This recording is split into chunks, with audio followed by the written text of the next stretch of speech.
Hi everybody, it's Cycle Camp. I just wanted to share with you some of the finds I found at the Tulsa Gun Show recently. We're going to start with the guns and transportation and then move on to some of the small accessories. So the first firearm that I found was a rolling block. It's a Remington that was made in Ilion, New York. It's a number 5 pattern, the 1902 version, and it's chambered in 7x57 Mauser. So that was one. I didn't have a rolling block in my collection, so I was happy to find that. The next one I found was a Vetterli, a Swiss. It's a Model 78.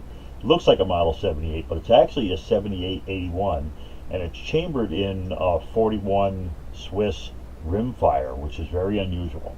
You'll see it's marked M78 here on the receiver, but if you look at the now here's another receiver picture in case that one wasn't clear enough.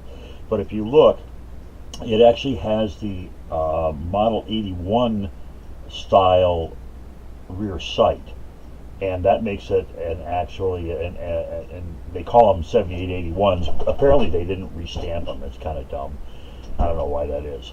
Here's some close-ups of the ammunition this uses. I was actually able to find a few rounds of the ammunition. It is a 41 caliber. It is brimless. There's no percussion. You know what I mean? Oh God, brain dead. Center fire primer in the shell. The last firearm that I found was a 1917 pattern Remington. This is an Eddystone according to the serial number. This one was manufactured in May of 1918. However, the barrel is stamped Remington and 9 of 1918, September of 1918. So I'm not really sure how that happened, but we'll look into that some more later. To get the junk home, I had to buy this Boit gun case. Great gun case, very reasonably priced, and I needed to lock it up. The orange lock on the left was lent to me by Ghost Tactical, and the one on the right I ended up having to buy. Okay, so now we're going to show some of the small stuff. So, you find little bits and pieces here and there. Here's a little over the stock thing that allows you to extend the stock about 3/4 of an inch, soften it up a little bit. I already had one of these, but I found this in a junk bucket for a couple of bucks, so I bought it.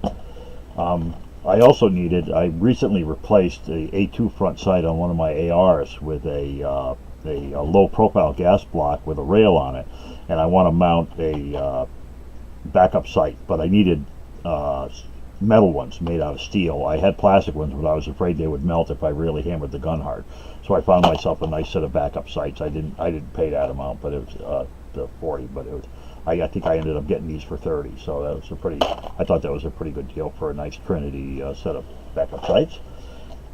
One of the things I was worried about, you guys have probably seen my videos on my Lebel pattern rifle, and I didn't have any ammunition, so I was able to find Lebel ammunition for that. I actually found a couple boxes of it. I didn't obviously pay that price, but it was nice to be able to find the stuff I was looking for. I know the stuff you can find it on the internet, but it is a little bit tough. I didn't actually buy this at the show, but I bought one just like it. The very first thing I bought at the show was a bore light like this. This has two functions. It has a laser, which maybe you can see and maybe you can't. It has a laser that you can use to check to see if there's brass in the chamber, and then it has the standard bore light, which is an on-off. The other one, you push the button and it's only on as long as you press the button. It's a momentary button, and then this one here snaps on, snaps off. The cool thing about this bore light is it has a magnetic end piece, so if you have a gun that's too long for you to hold the bore light in one end, and then look in the other end, you could snap this to the receiver and just bend this gooseneck around to shine into the bore. And I paid significantly more money for this one than the ones I found. This one is a Remington stamped, but the ones I found were all just silver. The tubes were just silver, and they were $5. I couldn't believe it. So I bought another one and gave it to G-Webs. I have an AR, as I said before, and my ARs all have standard Delta rings on them, and I have a hell of a time getting them off when I'm changing sights or doing other work. So I found these nifty little hooks. You hook this into the magazine well, and then you can pull backwards on it like this and depress the delta ring, and that way you can one person can do the delta ring. And I got a good price on them, so I bought two, and I'm going to give one to my brother-in-law because he's such a helpful, good guy. In order to try to get that case you saw earlier home, I needed to buy a lock. And I'll tell you what, I would have thought there would have been gun locks all over the place, but they weren't. They were hard to find. I found this little guy in a box of junk for $2 or $3, and I ended up buying it. But then I ended up buying the other. Ghost lent me the longer one, and I bought the other black longer one that you saw earlier on the picture of the case from somebody walking around. Basically, I gave up trying to find these at dealers, and I found a guy that was carrying a brand new Kimber box, and I said, "Hey, did you just buy that?" And he said, "Yeah, I did." I said, "Well, are you willing to sell me the lock?" So we dickered, and I got a price and got myself a new lock. When I bought my High Point, don't tell anybody, they only gave me one magazine, so I was able to find a halfway decent magazine for my my High Point. This one's in .40 caliber. And one of the most useful things that I got, this one I'm going to open up, is a handgun light, because I've got a bedside gun that doesn't have night sights and it doesn't have a light. So I picked this light up, very reasonable, 35 bucks. I thought it was a pretty reasonable price, you know, battery and all. So pretty good deal. It strobes, and it goes on, you know, it'll either flash or it'll go on solid. I'm not exactly sure why I would use it. It has a quick release feature. When you depress these two pins, you slide it on and you release it. This is very similar to the breakdown pins on a clock, so that was pretty cool. And I got that at this place, Custom Flashlights USA. We'll give them a shout out. A very good selection of lights, you know, for the bargain purchaser like me. And I think there's even a there's a URL there if you wanted to get a hold of them on the network. So that was something else I picked up at the show that was really useful on my list. Get out of the way. And I think that's it for the stuff I bought at the show. I did see something. You're probably going to see some other stuff, but one of the most interesting things I saw were these miniatures that are made by Burke, which is a Canadian company. And this miniature is, I mean, these are walnut stocks. This is tool type steel. Beautiful, and the action actually works. This thing breaks apart. This is the Tombstone gun that they have, and basically they operate with BBs, and you drop the BBs down the front, and there's a magnet in the back that holds them until you're ready to fire. And these run on I believe shotgun primers, and they're great, and they come in a beautiful, as seen here, they come in a beautiful presentation cases. They are limited run. There's only 500 of the Tombstones. They also make a volcanic, which is just amazing. They make a volcanic style of these, and they've got a couple of new styles that are coming up. But these were just incredible, and they had some really great deals, really great deals at the show. So I just wanted to share this because it was just such a interesting and unusual presentation for people that enjoy miniature firearms. It's just really nice.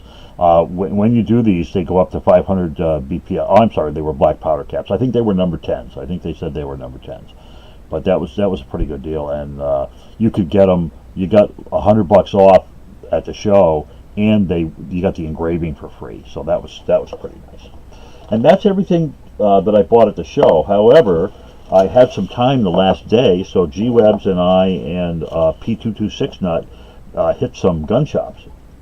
And we hit gun shops and safe shops. So at the safe shop, I picked up these some earplugs because my ears have kind of big holes in them, and I can't use the smaller earplugs. And they have these really nice ones with the lanyards on them, real cheap. So I bought a bunch of those. And here's the name of the safe place where I got them, and they had great deals on safes. They had some really nice safes there if you're into that kind of stuff. But I wanted to share their card with you. And then we went to another gun shop whose name I don't have here. I'm sorry. And I was able to get this this water purifier stuff from my bug out bag, because I never had any of this in my bug out bag. These are tablets that you drop in, and you let it set for like 35 or 40 minutes, and then you can it helps kill all the bad stuff in the water. So I'm going to add this to my bug out bag, and that was an impulse buy. And finally, I wasn't sure if I was going to be able to bring home those loose rounds of 41 rimfire, so I picked up this little case to put them in and to store them in when I got home, and that was pretty useful. And I got that at the last gun shop that we went to. So every gun shop we went to, I tried to buy something kind of like G does, and tried to spend a little money in each place, and that worked out really well. So overall, it was a great trip. I will be doing a video on the guns themselves. The rolling block is very nice. It's in really good shape. It's only going to require a little bit of cleaning. However, the 1917 and the Vetterli are filthy. They are just really cruddy, and so I'm probably going to have to. It's probably going to have a couple days soak of the barrels of those in order to get the barrels cleaned out. I hope you enjoyed this recap of the stuff I was able to find for myself at the Wanenmacher Show. Thanks a lot for watching, and have a great afternoon.